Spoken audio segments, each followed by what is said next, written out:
Plan test पर आपका स्वागत है और हमेशा की तरह आपसे निवेदन है प्लान टेस्ट को सब्सक्राइब करें, बेल आइकन जरूर दबाएं, हमारे वीडियोस को लाइक करें एंड फ्रेंड्स एंड फैमिली के साथ शेयर करना बिल्कुल नहीं भूलें। दोस्तों, आजकल हर तरफ एक ही किसी चैनल पे, टेलीविजन चैनल जाइए, यूट्यूब पर जाइए, कहीं न्यूज़पेपर में जाइए, कहीं पर भी आप जाएं, एक ही चर्चा हो रही है ट्रम्प की टैरिफ और अमेरिका ने जो एक वार छेड़ रखा है, पूरी दुनिया पर एक इकोनॉमिक वार छेड़ रखा है और खासकर भारत के साथ जो है थोड़ा ज़्यादा ही इंटेंसिव वार छेड़ रखा है। 25% जो है बेस टैरिफ उसने लगाया, देन उसका 25% जो है रशियन ऑयल खरीदने के लिए लगाया। ये सारी चीज़ें चल रही हैं, लेकिन भारत टस से मस नहीं हो रहा है। जी हाँ, अभी तक भारत ने किसी भी तरह के कोई संकेत नहीं दिए हैं कि हम झुकने वाले हैं। पूरी तरह से जो है भारत सरकार इस परिस्थिति से निपटने के लिए तैयार थी, पहले से तैयारी कर रही थी और अब उन तैयारियों के सिलसिले में जो कार्यक्रम बनाया गया है उसको एक्टिवेट भी किया जा रहा है। अभी कल ही मैंने बताया था एक वीडियो में कैसे टेक्सटाइल सेक्टर को जो है सपोर्ट देने के लिए अमेरिका से हमारे जो एक्सपोर्ट्स टेक्सटाइल के होते हैं उनको डाइवर्सिफाई करके दुनिया के अलग अलग बाज़ारों में जो है, अलग अलग की मार्केट्स में जो पहुंचाने का जो है, कैसे हम वहां पर पेनिट्रेट करें, हमारी एक्सपोर्ट्स उन देशों में बढ़े, इस पर जो है पूरा वीडियो मैंने बनाया था। और बड़े मतलब कह सकते हैं एक सिस्टमेटिक ढंग से जो है भारत सरकार ये स्टेप्स ले रही है कि हमारे टेक्सटाइल एक्सपोर्टर्स जो हैं वो अमेरिका के बजाय और किन्हीं देशों में जो है अपना एक्सपोर्ट बढ़ा सकें। उसके लिए 40 देशों को आइडेंटिफाई किया गया है। जी हाँ, 40 देश वैसे इनकी इकोनॉमी अच्छी है, पर कैपिटा इनकम में बहुत अच्छी है, ठीक ठाक है, बढ़िया है, जहाँ कंजम्पशन होता है। उन देशों को आइडेंटिफाई किया गया है कि हमारे जो एक्सपोर्ट्स अमेरिका नहीं जा पाएंगे, क्योंकि 50% टैरिफ होने से वो महंगे हो जाएंगे, उनको कैसे डाइवर्सिफाई करके हम इन की मतलब 40 देशों में जो है हम भेजें। और इसके लिए जो है एक्सपोर्ट प्रमोशन काउंसिल को एक्टिवेट किया गया है। हमारे जो एम्बेसीज हैं उन देशों में उनको एक्टिवेट किया गया है। इंडस्ट्रीज जो है, लीडिंग इंडस्ट्रीज प्लेयर्स जो हैं इस क्षेत्र में जो है उनको इन्वॉल्व करके जो है उन देशों में जो है सेमिनार्स किए जा रहे हैं, मतलब कि जो है शोज किए जा रहे हैं, और मतलब कि जो है आपको ट्रेड फेयर्स लगाए जा रहे हैं, इंटरनेशनल ट्रेड फेयर जहाँ होंगे उसमें पार्टिसिपेट किया जा रहा है, ताकि हम उन देशों को में पेनिट्रेट कर सकें। और जैसा मैंने कल बताया था कि वो कोई छोटी मोटी मार्केट नहीं, इन 40 देशों को आप देखेंगे तो इनका जो है टेक्सटाइल का इंपोर्ट है एक साल का $590 बिलियन। जी हाँ, $590 बिलियन का माने बहुत बड़ा है। हम तो अमेरिका से 10-12 बिलियन डॉलर भेजते का माल भेजते थे, ये 590 बिलियन डॉलर जो है का टेक्सटाइल इंपोर्ट करते हैं सारी दुनिया से। तो हमारे लिए इन मार्केट्स में घुसना, पेनिट्रेट करना जो है कोई बहुत बड़ा मुश्किल काम नहीं होगा। तो अब देखते हैं कि क्यों ऐसे क्या कारण हैं जो कि भारत को इतनी मजबूती दे रहे हैं और इतना कॉन्फिडेंस दे रहे हैं कि भारत झुकने को तैयार नहीं है। क्या भारत को ऐसी ताकत कहाँ से मिल रही है, किन चीज़ों से मिल रही है कि हम कह रहे हैं कि भैया ठीक है, दफ़ा करो, टैरिफ लगाना है लगा लो, हमारे सामान नहीं लेना है, मंगाना है नहीं मंगाओ, हमारे सामान नहीं खरीदना है नहीं खरीदो, कोई फ़र्क नहीं पड़ता, हम कुछ और कर लेंगे, कहीं और अपने सामान भेज सकते हैं। तो आफ्टर ऑल इतनी ज़्यादा कॉन्फिडेंस पहले भारत में कभी नहीं दिखी थी। जी हाँ, आज के पहले हम लोगों ने कभी भी ऐसा नहीं देखा था कि अमेरिका जैसी एक बड़ी शक्ति के सामने, दुनिया का सुपर पावर कहता है अपने आप को, और है भी, इसमें कोई शक भी नहीं है कि प्रेजेंट जो है इकोनॉमिक और मिलिट्री सुपर पावर तो है ही, उसके बावजूद भी जो है भारत उनके सामने जो घुटने नहीं टेक रहा है। ये आखिर ये ताकत कहाँ से आ रही है? जी हाँ, ये ताकत आखिर कहाँ से आ रही है? पहले ये नहीं थी, लेकिन अभी पिछले कुछ सालों में धीरे धीरे जो है ये कैसे बिल्टअप हुई है आपकी ये ताकत। तो आइए समझने की कोशिश करते हैं कि कारण क्या है, क्या कारण है कि हमारा देश जो है, भारत जो है अमेरिका के सामने नहीं झुक रहा है। थोड़ा बैकग्राउंड एंड टाइमलाइन समझ लें। अगस्त 25 US president Donald Trump impose steep tariff on Indian exports. First 25% reciprocal tariff उन्होंने लगाया था, ये तो पहले ही लगाया था। उसका उन्होंने कहा था कि 1 अगस्त से वो चालू होगा। फिर बाद में उन्होंने 6 दिन का और 7 दिन का और डिले किया, बोला 7 अगस्त से चालू होंगे। ठीक है, वो 7 अगस्त से चालू होना था। 25% रेसिप्रोकल टैरिफ जो है, ये रेसिप्रोकल टैरिफ जो है एग्जिस्टिंग जो टैरिफ थे पहले 2%, 3%, 4%, 5%, 6% जो भी थे उनके अलावे थे। ये मतलब ये एडिशनल टैरिफ था। लेकिन 7 तारीख को ये टैरिफ लागू होता, इसके एक दिन पहले, जी हाँ, इसके एक दिन पहले 6 अगस्त को जो है डोनाल्ड ट्रंप ने जो है 25% और एडिशनल टैरिफ जो है भारत पर जो है इंपोज किया, टू बी इफेक्टिव फ्रॉम 27 अगस्त।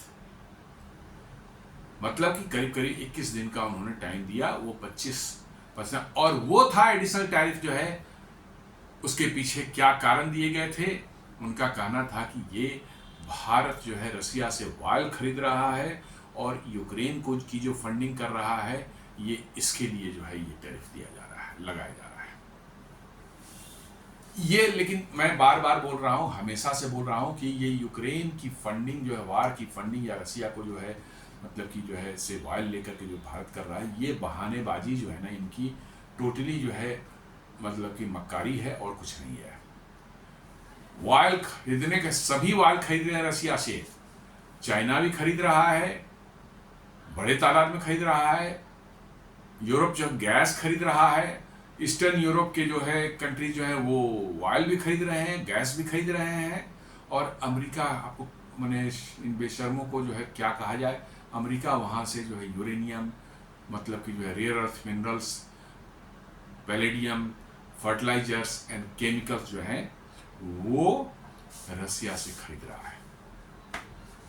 तो जैसा कल मैंने अपने कल के कहा कि भाई इनको तो मैंने ये है, इनकी सोच तो है कि भाई भारत के पैसे से सिर्फ बॉम्ब और मिसाइल बनते हैं जो कि यूक्रेन पर रसिया गिराता है।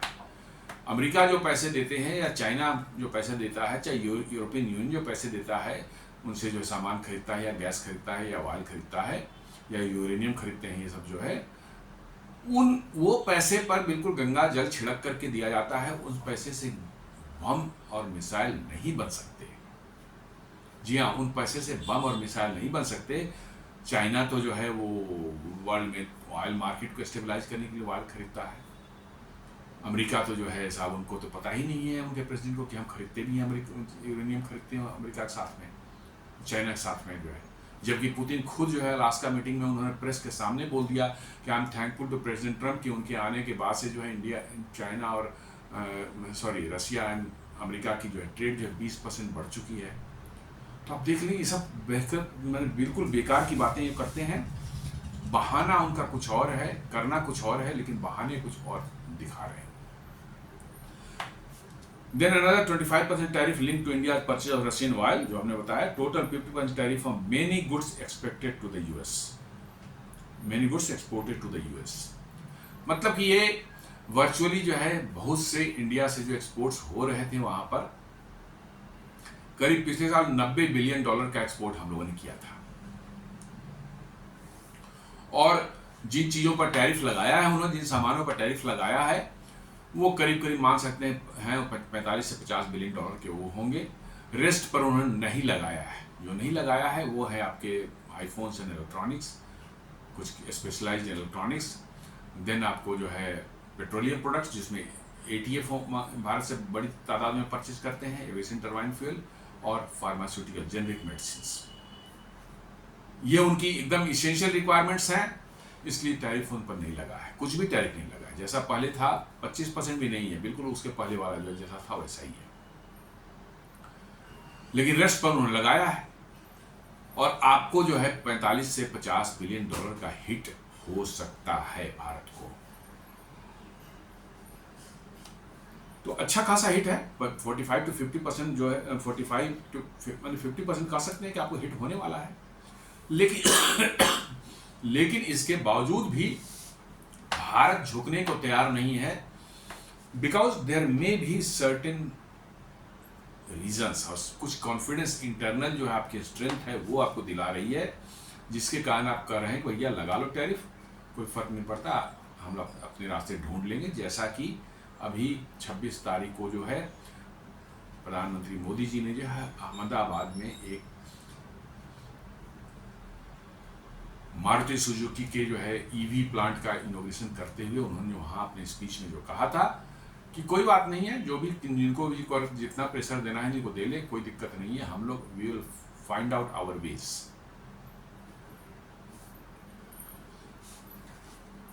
तो इसका इमीडिएट फॉलोअर इन टैरिफ्स के होंगे, जैसे हमारे रुपी कुछ डिवैल्यू हो सकता है, वीक हो सकता है, हमारे इक्विटी मार्केट जो है उसमें जो है गिरावट आ सकती है, हुई भी है, थोड़ी बहुत ड्रास्टिक नहीं है, लेकिन हाँ 2-3% 4% जो है मार्केट गिरावट तो हो ही सकती है, इसी 5% जो है मार्केट गिरावट, लेकिन वो कोई ऐसा एबनॉर्मल नहीं दिख रहा है पिछले 2-3 सप्ताह से जो है कि आपको इसकी इक्विटी मार्केट बिल्कुल क्रैश कर गया है। बराबर कहिए कि इक्विटी मार्केट अमेरिका का बहुत बुरी तरह से इफेक्ट हुआ है, खासकर टेक स्टॉक्स जो उनके हैं, एनवीडिया, आपको माइक्रोसॉफ्ट या टेस्ला, इन सबों पर बहुत ज़्यादा हिट हुआ है जब से टैरिफ वार ट्रंप ने शुरू किया है। Billions, hundreds of billions of dollar की उनकी वैल्यूएशन जो है रातों रात गिर गई है, और वहाँ पर ही समझ भारत में ऐसी कोई समस्या इक्विटी मार्केट नहीं दिखी। हाँ थोड़ी तो रहेगी, कोई वीकनेस तो रहेगी आपको, मतलब कि जो है इक्विटी मार्केट जो सेंटिमेंट पर चलता है, जैसे ही सेंटिमेंट कुछ गड़बड़ होता है कि अरे टैरिफ के कारण इंडिया और अमेरिका में टेंशन बढ़ गया या ये सब बढ़ गया, ये सब चीज़ें होते रहती हैं, ये कोई नई चीज़ नहीं है, इसलिए उससे कोई फर्क नहीं पड़ता। Exporters warn 55% of India's US bound goods affected. Exporters जो बता रहे हैं कि 55% टोटल जो है इंडिया का एक्सपोर्ट होता था, जो जितना उसका 55% गुड्स जो हैं वो अफेक्टेड होंगे। मैं भी यही कर रहा हूँ, मैं थोड़ा कम कर रहा हूँ, 50% का था मेरा असेसमेंट है 50%। वो इसलिए कि आने वाले समय में जो है आपके अदर एक्सपोर्ट्स जो हैं, खासकर आईफोन का आप देखेंगे, वो पिछले 2 सालों में इतनी तेजी से बढ़ा है कि इस बार भी वो और ज्यादा बढ़कर के बढ़ने वाला है।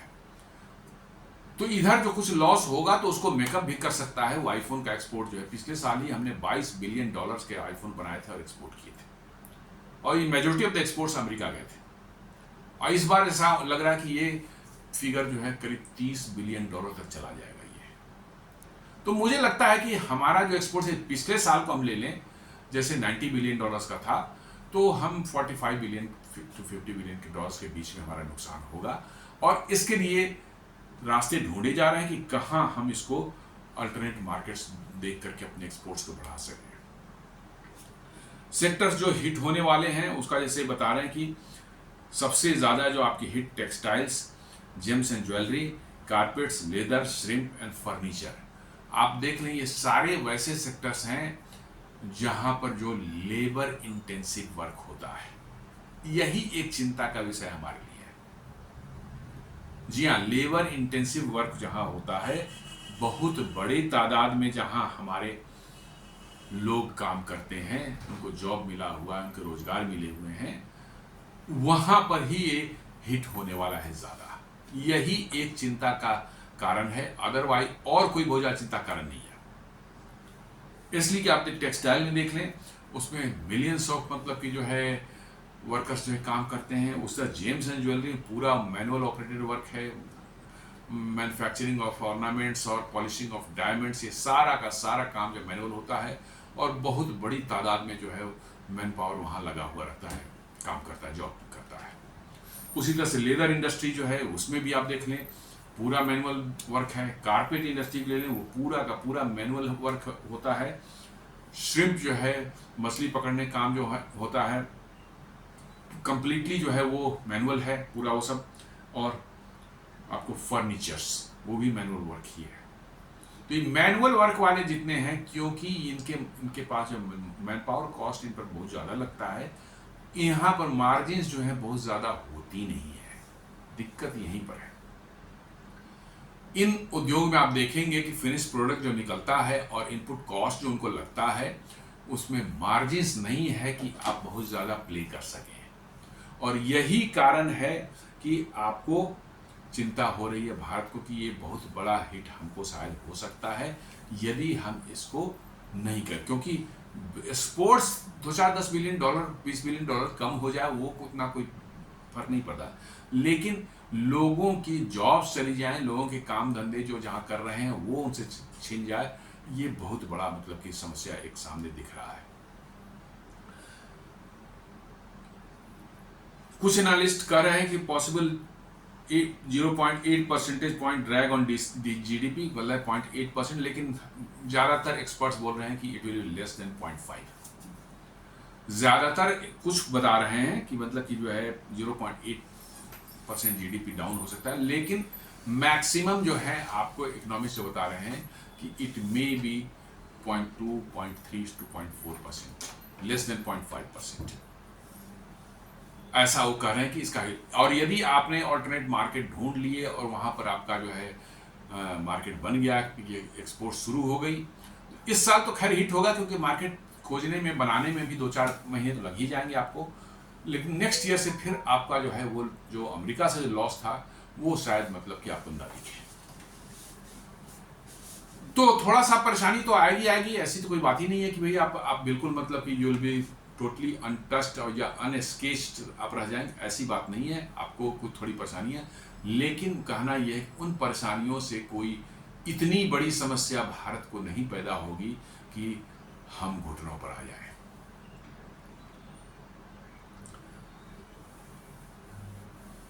व्हाई इंडिया रिमेन्स कॉन्फिडेंट, थोड़ा इसको समझने की कोशिश करते हैं।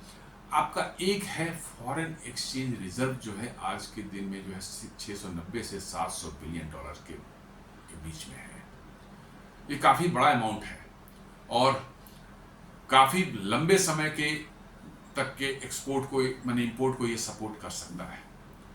ये छोटा मोटा अमाउंट नहीं है, काफी बड़ा अमाउंट है। 1990 में जब हमारा हालत हो गया था कि हमें एक सप्ताह के इंपोर्ट से ज़्यादा करने के हमारे पास फॉरेन एक्सचेंज नहीं थे, उस समय 10-12 बिलियन 15 बिलियन डॉलर के आसपास हमारा फॉरेन एक्सचेंज चला गया था। आज हम 690 से 700 बिलियन डॉलर के आसपास में है। ये आपको कॉन्फिडेंस देता है, न सिर्फ आपको कॉन्फिडेंस देता है इंपोर्ट को लेकर के, बट रादर जो आपके यहाँ इन्वेस्टमेंट आती है, फॉरेन इन्वेस्टमेंट जो है उसमें भी बहुत बड़ा आपको जो है एक उन्हें कॉन्फिडेंस देता है। इन्वेस्टर्स को जो बाहर से इन्वेस्ट करते हैं उनको लगता है कि भाई इतना बड़ा फॉरेन रिजर्व जिस कंट्री के पास में है, इतनी स्टेबल इकोनॉमी है, वहाँ से हमारा पैसा हम वहाँ लगा रहे हैं वो सुरक्षित रहेगा, हमारा कारोबार करना सुरक्षित रहेगा। आप देख लें बगल के देश में पाकिस्तान में बहुत सी कंपनियां इसलिए छोड़कर वहाँ से निकल गई क्योंकि वहाँ से आप बाहर से इंपोर्ट करने के लिए उनको फॉरेन एक्सचेंज ही नहीं मिलता था।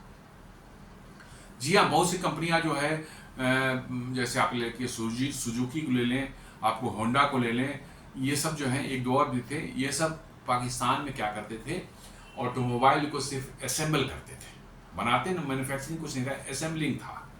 थोड़े बहुत बॉडी का होता है, कुछ पार्ट जो है पैनल वाले बना लेते होंगे, that is a different story, लेकिन मेजरली जो है आपको ये कंपोनेंट्स सब बाहर से इंपोर्ट होते थे, इंजन बाहर से आता था और सारे कंपोनेंट्स जो उसके बाहर से आते थे और पाकिस्तान में जो है इंस्टॉल वो उसको असेंबल किया जाता था। धीरे धीरे जब वहाँ फॉरेन एक्सचेंज की क्राइसिस आई तो वहाँ के स्टेट बैंक जो वहाँ के सेंट्रल बैंक है उसने फॉरेन एक्सचेंज पर और टाइट करना शुरू कर दिया और उनका जो है इंपोर्ट के लिए भी फॉरेन एक्सचेंज मिलना बंद हो गया इन कंपनियों को।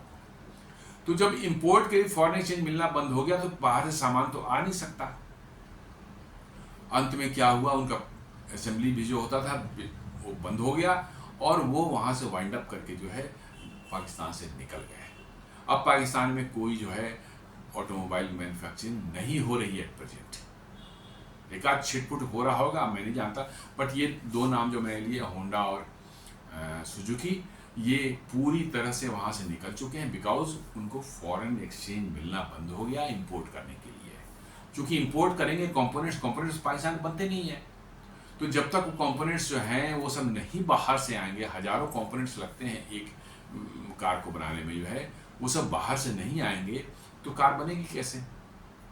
और कार नहीं बन रही है, फॉरेन एक्सचेंज नहीं मिल रहा, तो कार बनने बंद होगी, तो बैठ के करेंगे क्या? तो उन्होंने अपना जो है शॉप वाइंड अप किया और वहाँ से निकल गया। सिमिलरली आप देख लिए माइक्रोसॉफ्ट को जो है वो शायद 2004 या 5 से वहाँ काम कर रहा था, उसने अपना पूरा ऑफिस खोल रखा था, सेटअप कर रखा था, जिसमें 2,000 लोग भी काम कर रहे थे।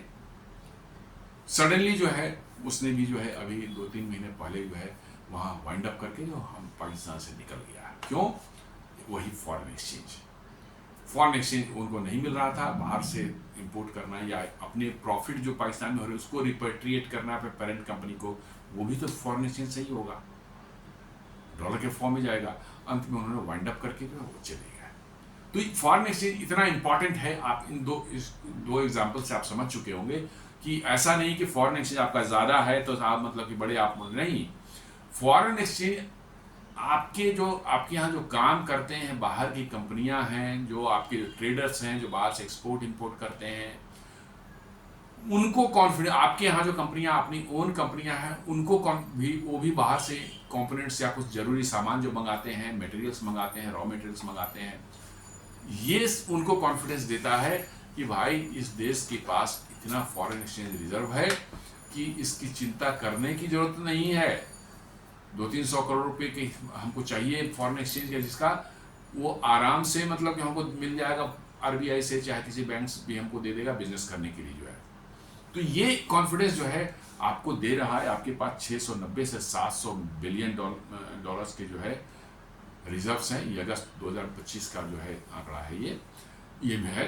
ये कॉन्फिडेंस आपको, न सिर्फ आपको बट आपके यहाँ जो काम करें कंपनियां हैं, बाहर से जो आने वाली कंपनियां जो इन्वेस्ट करने सोच रही भारत में, उनको भी कॉन्फिडेंस दे रहा है, और आपके अंदर की कंपनियों को भी कॉन्फिडेंस दे रहा है कि भाई फॉरेन एक्सचेंज हमको मिलता रहे, कोई चिंता की बात नहीं है, हम यहाँ आराम से बिजनेस कर सकते हैं। दूसरा, provides cushion for RBI to manage rupee volatility and imports.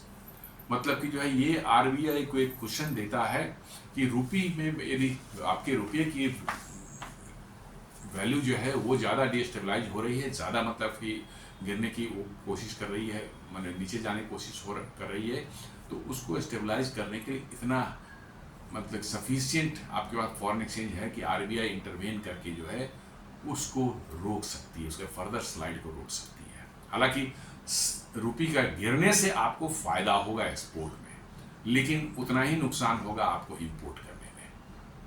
ये दुधारी तलवार है। यदि आपकी रुपये की वैल्यू गिर जाती है तो आपका एक्सपोर्ट्स में आपको फ़ायदे होंगे, क्योंकि जहां आप एक्सपोर्ट्स कर रहे हैं वहां के लिए आपका सामान चीपर हो जाएगा। लेकिन एट द सेम टाइम जो है इंपोर्ट जब करेंगे आप, तो इंपोर्ट करने में जो वही सामान आपके लिए महंगा हो जाएगा यदि आपके रुपये की वैल्यू गिर गई तो ये दुधारी तलवार है, दोनों तरफ से काम करती है। इसलिए जो है इसका बैलेंस बना के रखना जो है बहुत ज़रूरी होता है। आप यदि बैलेंस नहीं बना के रख रहे हैं देन आपके लिए बहुत बड़ी समस्या ये पैदा कर सकता है। पूरा का पूरा जो है ट्रेड जो है उसका बैलेंस जो है गड़बड़ा दे सकता है आपको। इस बात की ध्यान रखनी पड़ती है। तो चूंकि आरबीआई के पास में सफिशिएंट मैंने फॉरेन एक्सचेंज है और उसमें कोई कमी आने की ज़्यादा संभावना फिलहाल अभी नहीं दिख रही है, बढ़ता ही जा रहा है धीरे धीरे, तो कह रहे हैं कि ये कुशन उसको दे रहा है ये वॉलेटिलिटी को मनो करने की, खासकर इंपोर्ट्स को सपोर्ट करने की। जो मैं बता रहा था कि इंपोर्ट्स को लेकर के जो है आपके यहाँ बिजनेस करने वाले, इंडस्ट्री जो है चलाने वाले, इन सबों को ये भरोसा है कि साहब हम जब भी जरूरत पड़ेगी हमको फॉरेन एक्सचेंज की बाहर से कुछ इंपोर्ट करने के लिए वो हमको मिल जाएगा। वो पाकिस्तान जैसा नहीं है कि साहब जो है पिछले जो है 1.5-2 साल से जो है उनका चल रहा है कि नहीं, वो आप फॉरेन बिजनेस के लेटर ऑफ क्रेडिट खोलने जाए बैंक को, कोई बैंक खोलेगा ही नहीं, खोलेगा देगा ही नहीं। चूंकि वहाँ के जो सेंट्रल बैंक जो है, वहाँ के स्टेट बैंक ऑफ पाकिस्तान जो है उसने बैन लगा रखा है कि बिना उसके परमिशन के जो कोई किसी को डॉलर मिल नहीं सकता, कोई डॉलर ले नहीं सकता। तो ये चीज़ें पाकिस्तान के लिए बड़ा मुसीबत बन चुकी है। चूंकि फॉरेन एक्सचेंज है नहीं उनके पास में, तो देंगे कहाँ से? भारत के पास में है, इसलिए लोगों को भरोसा है कि हमारा बिजनेस नहीं इफेक्ट होगा, हमारी इंडस्ट्री इफेक्ट नहीं होगी, ये चलता रहेगा। देन तीसरा, प्रिवेंट्स पैनिक साइकिल। एक साइकिल ऐसा, कुछ पैनिक में न लोग आ जाएं, मतलब कि जो है कि पैनिक के कारण करेंसी आपकी फॉल हो जाए ड्रास्टिकली, और करेंसी फॉल के कारण सडनली इन्फ्लेशन बढ़ जाए आपका, और इन्फ्लेशन बढ़ने के कारण जो है आपका पूरा मतलब कि जो है अर्थव्यवस्था इनस्टेबल हो जाए। ये होता है, साइक्लिक ऐसा बनता हो जाता है कि जिस देश में पैनिक फैल जाता है वो तुरंत वहाँ पर कुछ से कुछ हो जाता है।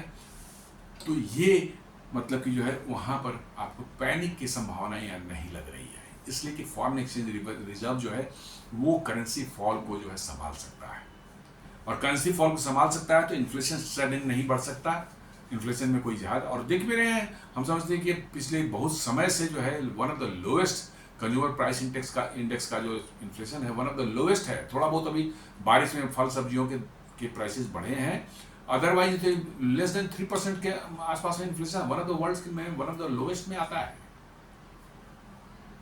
पिछले एक साल से। आप देखेंगे तो आपको वो इन्फ्लेशन आपकी कंट्रोल रहेगी, इन्फ्लेशन कंट्रोल रहेगी तो आपका इकोनॉमी भी स्टेबल रहेगा।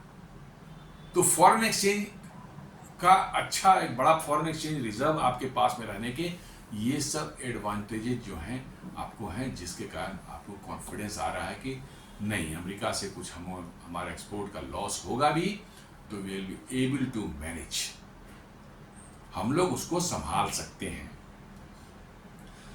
देन मैक्रो इकोनॉमिक क्रेडिबिलिटी की बात करें तो अभी जो आपने देखा होगा स्टैंडर्ड एंड पुअर ने जो है भारत का जो है क्रेडिट रेटिंग जो है उसको, सॉवरेन क्रेडिट रेटिंग उसको अपग्रेड किया है 18 साल के बाद। BBB- से उन्होंने BBB कर दिया है, मतलब एक नॉच जो है आप ऊपर उठ गए हैं, आपकी जो है क्रेडिबिलिटी जो है ये सॉवरेन क्रेडिट रेटिंग जो है वो उन्होंने बढ़ा दी है 18 साल के बाद। 2007 के आसपास मैंने पहली बार वो किया था, रिवाइज किया था, और उसका 18 साल तक डिस्पाइट ऑफ के भारत सरकार ने उनसे बार बार कह रही थी कि साहब हमारी, आप देख लो परफॉर्मेंस इकोनॉमी क्या है, हमारी जो पैरामीटर्स हैं सब डेटा जो है आपको बता रही है कि भाई हम बहुत स्टेबल है और क्रेडिट वर्दी कंट्री हैं, यहाँ पर किसी के मैंने डूबने वाला नहीं है पैसा इस देश में। लेकिन जानते हैं ये वेस्टर्न एजेंसीज हैं, ये उन्हीं के माइंडसेट से काम करती हैं। कभी भी ये एजेंसियां भारत को पॉजिटिव लाइट में नहीं दिखाएंगी। जी हाँ, पॉजिटिव लाइट का मतलब ये है कि भारत के बारे में अच्छी बातें कहना कि नहीं, भारत एक स्टेबल कंट्री है, क्रेडिट वर्दी है, यहाँ पर किसी का बिजनेस नहीं डूबने का खतरा है, इनके पास बहुत बढ़िया फॉरेन एक्सचेंज है, चल रहा है, लोगों की एम्प्लॉयमेंट बढ़ रही है, गरीबी घट रही है। जो फैक्ट्स है उसको भी ये नहीं बोलते। जो फैक्ट्स नहीं है उनको तो बोलना मैं भी नहीं कहता कि इसको बोला जाए, क्योंकि वो तो अननेसेसरी जो है आप अपने आप को ढिंढोरा पीटने वाली बात होती है। लेकिन जो फैक्ट्स हैं उनको भी ये कंपनियां इग्नोर करती है, दरकिनार करती हैं, आंखें बंद करती है, क्योंकि उनको एक्सेप्ट करने के बाद फिर भारत की रेटिंग वगैरह जो है उनको बढ़ानी पड़ेगी, जो कि उनके जो आका जो है वेस्टर्न देशों की कंट्री जो है वो उनको कहते हैं कि नहीं, भारत की रेटिंग नहीं बढ़ानी है, उनको अभी भी गरीब कहो कि भाई वहाँ पैसा डूब जाएगा लोगों को, वहाँ पर बिजनेस लगाना भी रिस्की है, वहाँ पर मतलब कि बिजनेस करना रिस्की है। हर तरह का जो नेगेटिव बातें आप फैलाओ ताकि बाहर से लोगों को भारत में इन्वेस्ट करने की का जो कॉन्फिडेंस है वो खत्म हो जाए, वो भारत में इन्वेस्ट ना करें, ऐसा मतलब कि उसके लिए क्या आता है। 18 सालों के बाद जो है उन्होंने जो है ये इसको अपग्रेड किया है BBB माइनस है BBB। BBB- के नीचे तो आप रहेंगे तो BBB- के नीचे रहेंगे तो वो तो इन्वेस्टमेंट ग्रेड का ही नहीं रह जाएगा।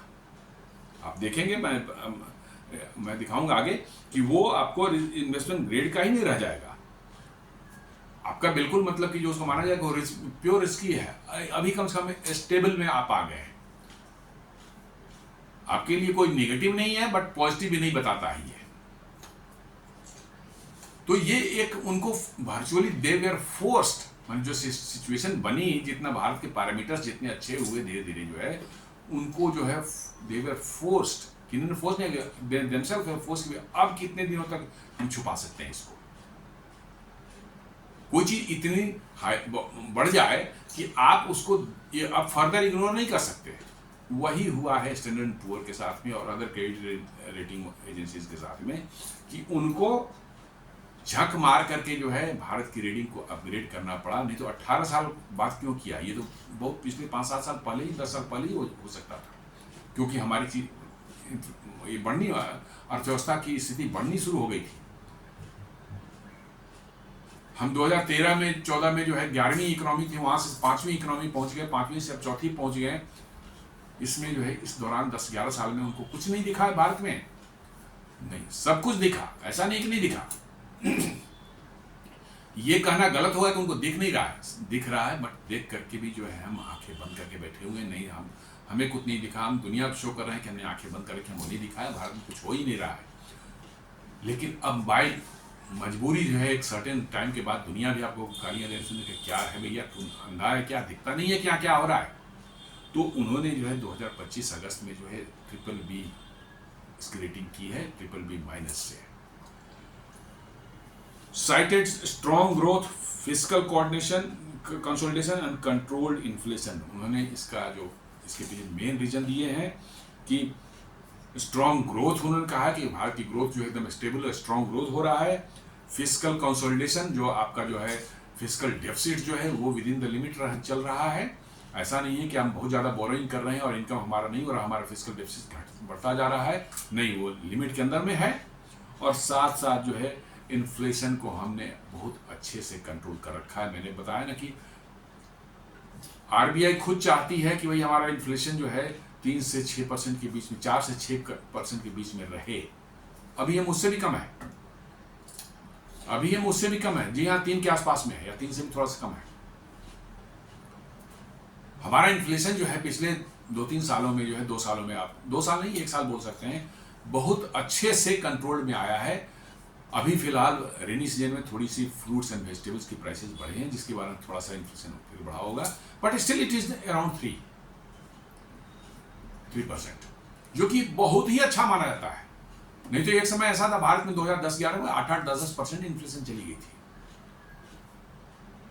जी हाँ, 8-8, 10-10% इन्फ्लेशन चली गई थी, ये हालत थी।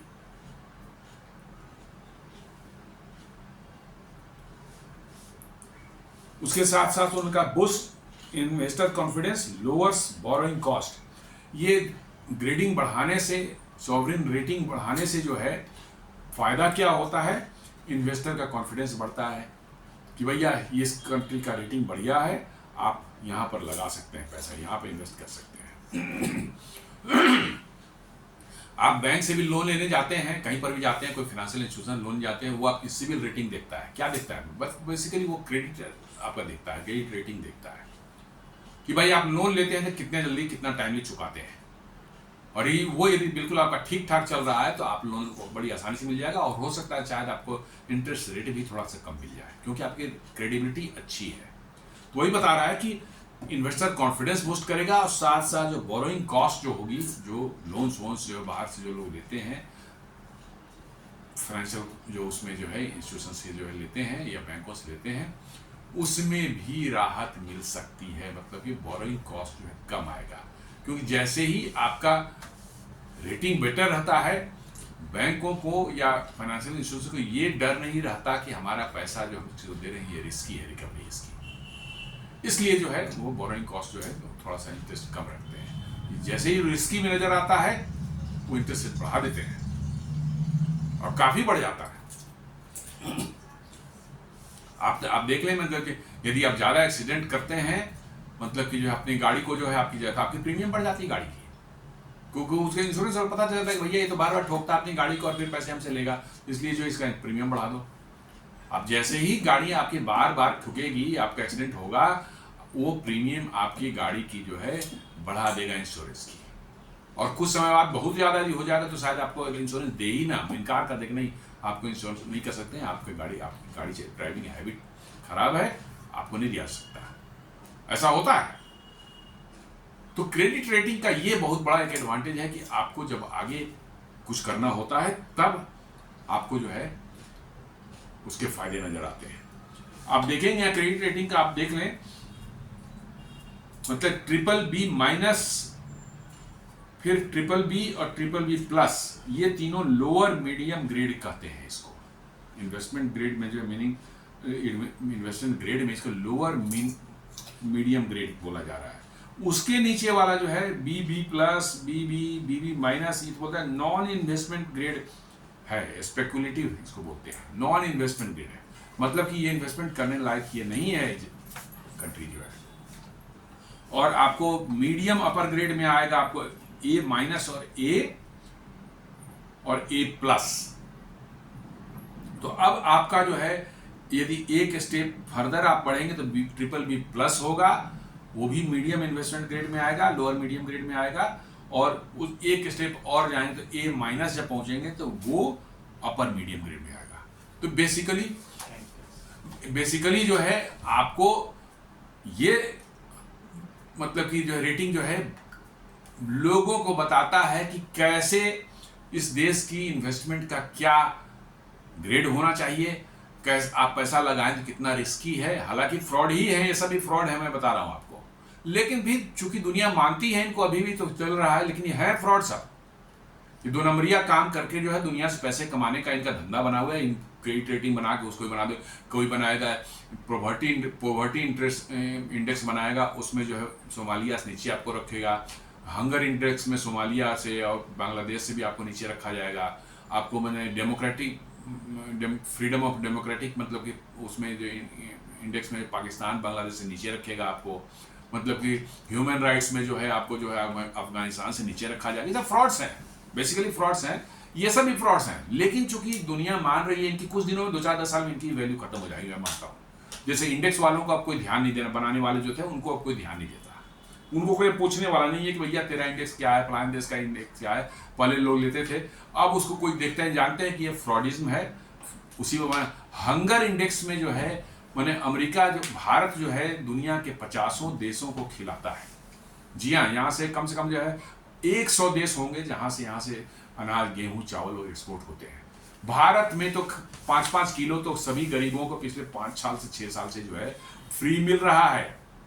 5 किलो अनाज पर हेड हर आदमी को, जो गरीबी रेखा में है, नीचे वाले हैं। और फिर उसके बावजूद भी जो है कहता है कि सोमालिया से नीचे हमारा हंगर इंडेक्स में हमारा जगह है। तो रखो भैया, अपने इंडेक्स अपने पास रखो, हमें कोई दुनिया मतलब नहीं, रखो अपना, खुश हो जाओ, उसी से खुश रहो।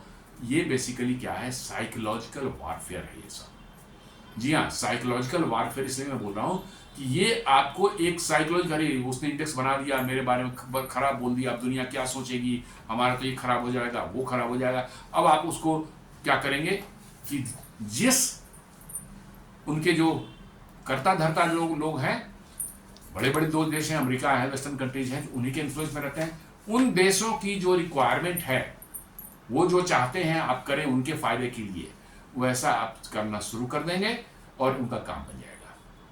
ये इंडेक्स और कुछ नहीं, आपको साइकोलॉजिकली प्रेशर देने के लिए बनाए जाते हैं, ताकि आप उनकी डिमांड के सामने झुक जाएं। वो जो कह रहे हैं, जैसा कह रहे हैं वैसा करें, और आप उसमें जो है लग जाए उनकी लाइन में। तो यही मैं बता रहा हूं कि 1 नॉच 18 साल बाद उन्हें रहने दिए, ठीक है, हमें तो अभी रहना चाहिए था और ऊपर, बट उन्होंने रखा है, ओके फाइन। दूसरा जो कॉन्फिडेंस का लेवल है वो है, तीसरा जो कर रहे हैं ये है 60% ऑफ द जीडीपी या 60 to 65% जीडीपी, ये इंटरनल कंजम्पशन से चल रही है, नॉट डिपेंडेंट ऑन एक्सपोर्ट। सिर्फ 35% ही जो है हमारा जो है बाहर एक्सपोर्ट पर 35 to 40% कर सकते हैं, एक्सपोर्ट के बीच में है। 60 to 65% जो है हमारा इंटरनल कंजम्पशन पर है, और ये इसके बढ़ने की संभावना है 2030 तक ये शायद 70% या 72%, 72% तक चला जाए, तो हमारी एक्सपोर्ट पर डिपेंडेंसी और घट जाएगी। ये बहुत बड़ा स्ट्रेंथ है, बहुत कम देशों में ऐसा है। या तो सिर्फ कंज्यूम ही करते हैं जैसे अमेरिका जैसा, चाहे फिर प्रोड्यूस ही करते हैं मतलब चाइना जैसा। कंजम्पशन और प्रोडक्शन दोनों करने वाले बैलेंस देशों में भारत शायद कुछ गिने चुने देशों में होगा, या कहें कि इकलौता देश होगा कि बड़े तादाद में प्रोडक्शन भी करता है और बहुत बड़े तादाद में कंज्यूम भी करता है। ये बहुत बड़ी स्ट्रेंथ है आपकी इकोनॉमी की। Domestic demand provides insulation from export shocks. जी हाँ, एक्सपोर्ट शॉक्स में जो आपको बता रहे हैं, अभी जैसे आप देख लें कि गारमेंट एक्सपोर्ट्स अमेरिका को डाउन हुए हैं। आप अभी गारमेंट खरीदने जाएं मार्केट में जो है, या ऑनलाइन पर जाकर के आप खरीदना शुरू करें, देखें सब पर आपको 20%, 25% डिस्काउंट, 30% डिस्काउंट बढ़ चुका है। क्यों? क्योंकि वो माल को भारत में खपाना चाहते हैं और खप जाएगा यहाँ पर। तो ठीक है, उनको प्रॉफिट कम होगी, लेकिन ये नहीं होगा कि वो भूखे मरेंगे। प्रॉफिट कम होगी लेकिन वो भूखे नहीं मरेंगे। डिस्काउंट पर वो बेचना शुरू कर देंगे भारत में, और भारत में पता है बहुत बड़ी, मतलब कि यहाँ पर जनसंख्या है, बिक जाती है। फिर उनका जो कोई नया मार्केट मिल जाएगा, वो उधर बेचना शुरू कर देंगे, उनको प्रॉफिट वहाँ से ज़्यादा मिलेंगे, भारत में जो है उनका डिस्काउंट खत्म हो जाएगा, कम हो जाएगा। तो ये चलता रहता है, साइकिल चलती रहती है। गवर्नमेंट स्टिमुलस, जीएसटी कट्स, अभी आपने देखा होगा 15 अगस्त को उन्होंने कहा, प्रधानमंत्री ने कहा कि दिवाली के आसपास, दिवाली के पहले जो है जीएसटी में भारी बदलाव करके जो है जीएसटी कट किया जा रहा है। मैक्सिमम जो है भी आइटम्स जो है 12% वाले स्लैब में जो है सब 5% में आ जाएंगे, मतलब 7% के सीधे आपको जो है बेनिफिट होगा। और कुछ 18% वाले भी हो सकता है वहाँ से निकल के 5% में आ जाए, लेकिन 12% के 99% जो है गुड्स जो है वो आ जाएंगे 5% में, 1% जो चल जाएंगे 18% में। तो आपको बड़े तादाद में जो है इंटरनल कंजम्पशन, माने कि आपके पास पैसे ज़्यादा बचेंगे, तो आप नेचुरली है कि और ज़्यादा खपत और ज़्यादा कंजम्पशन जो है कर पाएंगे अपने मतलब के लिए जो है। तो ये एक इंटरनल कंजम्पशन बढ़ाने का जो है प्रधानमंत्री ने एक आह्वान किया है, और उन्होंने जीएसटी कट भी उन्होंने करने का अनाउंस कर दिया है। देन रेड टेप रिडक्शन, माने सरकारी बाबूशाही जो यहाँ चलती है उसमें भी काफ़ी लगाम लगाई जा रही है। कैसे नंबर ऑफ स्टेप्स जो है किसी डिसीजन लेने के लिए जो है, या कोई डिसीजन को इम्प्लीमेंट करने के लिए जो उसको रिड्यूस किया जा रहा है, ताकि सरकारी डिसीजन जो है वो टाइम पर हो सके। रिफॉर्म टू अट्रैक्ट इन्वेस्टमेंट, बहुत से रिफॉर्म्स किए जा रहे हैं जिससे कि इन्वेस्टमेंट बाहर से आ सकें, और ये दिख भी रहा है। अभी आप देख रहे हैं, मैं 2-3 मतलब की इन्वेस्टमेंट में बात कर लूँ।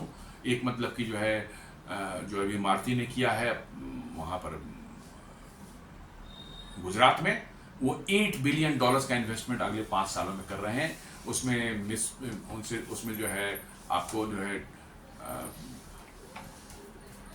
मित्सुबिशी है, देन मतलब कि जो है आपको डेंसो है और मारुति सुजुकी, ये तीनों मिलकर के जो वहाँ प्लांट बना रहे हैं। नहीं sorry, Toshiba, Denso and Suzuki, TDSG इसका नाम है, तोशिबा, डेंसो, सुजुकी, गुजरात, मतलब कि ये प्लांट का नाम है TDSG। वहाँ पर $8 बिलियन का इन्वेस्टमेंट जापान करने जा रहा है। प्लस अभी मोदी जा रहे हैं जापान, पहले से ही अनाउंस कर दिया जाए कि वहाँ पर $68 बिलियन का जापान इन्वेस्टमेंट करेगा। ये अनाउंसमेंट मोदी जी के विजिट के दौरान होगी। तो ये आपका जो है इन्वेस्टमेंट अट्रैक्ट कर रहा है भारत में। अमेरिका चाहे जो कर ले, अमेरिका तो ठीक है, उसको अपने, अमेरिका एक्चुअली बहुत ही बेईमान किस्म का कंट्री है, मक्कारी उनके खून भरी रहती है, उनसे कुछ अच्छी बातें उम्मीद करना बेकार है। Obstacle to free trade, German deputy envoy backs India on Trump tariff, calls for slashing duties to minimum। अब दूसरे देशों ने भी भारत को सपोर्ट करना शुरू कर दिया है। जर्मनी के जो डिप्टी इन्वॉय जो है, डिप्टी एम्बेसडर जो है यहाँ पर जो है, उन्होंने कहा है कि भाई ट्रम्प के टैरिफ जो है बेमानी है, बकवास है, it should be reduce to minimum, ये बहुत ज़्यादा है, ये सब जो है नहीं चलता दुनिया में। देन गवर्नमेंट मेजर्स जो है, एक्सपोर्ट इनिशिएटिव्स लिए जा रहे हैं। सब्सिडीज RODTEP एक्सटेंशन किया, 2250 करोड़ इमीडिएटली सैंक्शन कर दिए गए हैं। टेक्सटाइल के जो है उसको डाइवर्सिफाई करने के लिए जो दुनिया में एफर्ट लगाए जाएंगे उसके लिए, और इसके अलावा 25,000 करोड़ का एक अलग एक्सपोर्ट प्रमोशन मिशन के लिए फंड रखा गया, जो 2030-31 तक इस्तेमाल होगा। अभी इमीडिएट के लिए 2250 करोड़ जो है रिलीज कर दिया गया है, ताकि जहाँ पर उनको न्यू मार्केट ढूंढने के लिए जो खर्च होंगे, जो उनको प्रमोशन करने के लिए जो उनको सब्सिडी दी जाएगी या कुछ और भी एक्टिविटीज करने के लिए, उसके लिए 2250 करोड़ खर्च मतलब ऑलरेडी सैंक्शन कर दिए गए। Trade diversity, exploring new markets, Latin America, middle east, China, south east Asia, ये सब भारत बड़े स्तर पर जो है नए मार्केट ढूंढने का जो हमारे एक्सपोर्ट प्रमोशन काउंसिल्स हैं, हमारी एम्बेसीज हैं, और हमारे लीडिंग जो इंडस्ट्रियलिस्ट हैं, टेक्सटाइल है, जेम्स एंड ज्वेलरी पर सेक्टर में जो अफेक्टेड हैं, वो लोग काम कर रहे हैं। उम्मीद है कि अगले कुछ महीनों में आपको इसके बड़े सकारात्मक परिणाम दिखने लगेंगे।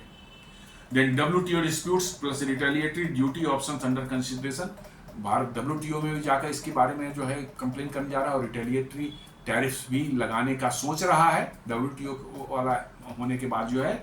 And then exporter shifting shipment to Vietnam, Bangladesh and others. Exporters ने ऑलरेडी शिफ्ट करना शुरू कर दिया है। आप देखो कल का वीडियो मैंने बताया था कैसे भारत का एक्सपोर्ट जो है चाइना को जो है 20% बढ़ चुका है अप्रैल, मई, जून, जुलाई में as compared to last year. इसी पीरियड में जो है उससे कंपेयर कर 20% बढ़ चुका है। इसका मतलब कि आपको रास्ते मिल रहे हैं, आपके रास्ते खुलने शुरू हो गए हैं, आप उधर एक्सपोर्ट करना शुरू करें। अमेरिका को बाय बाय करें, रहो भैया अपने घर में रहो, मस्त रहो।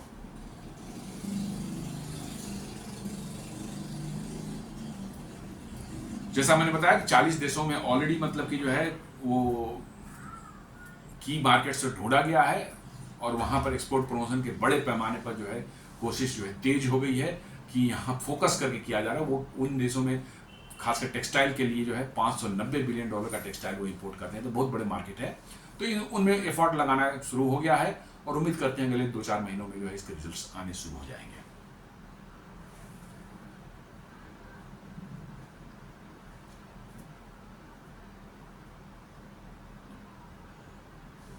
और अब अमेरिका के सुर भी लगता है कि धीरे धीरे जो है शायद ढीले पड़ने शुरू हो रहे हैं। उनके जो सबसे बदमाश आदमी जो है स्कॉट बेसेंट, जो उसका ट्रेजरी सेक्रेटरी, जो फाइनेंस मिनिस्टर है, उसके बोल जो बहुत बिगड़े हुए थे कुछ दिनों तक, अब थोड़ा धीमा हो गया है। कहता है at the end of the day we will come together, says treasury secretary Scott Bessent on India US tariff issue. मतलब अब उसको लग रहा है कि टैरिफ वैरिफ लगा के इतने जो है हंगामे हमने कर रखे थे पिछले 2-4 हफ्तों से, जो है इसका कोई असर भारत पर नहीं हो रहा है। वो तेल खरीदना था, रसिया खरीद रहा है, कोई फर्क नहीं पड़ रहा है उसको। अब उसके जो है तेवर ढीले हो रहे हैं और हो जाएंगे, कुछ सप्ताह और लगेंगे, हो जाएंगे।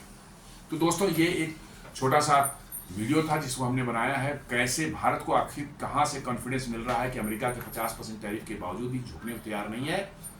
उम्मीद करता हूँ ये वीडियो आपको पसंद आया होगा। आप हमारे वीडियोस को लाइक करें, फ्रेंड्स एंड फैमिली से शेयर करें, हमारे चैनल को सब्सक्राइब करें एंड बेल आइकन दबाना बिल्कुल नहीं भूलें। धन्यवाद।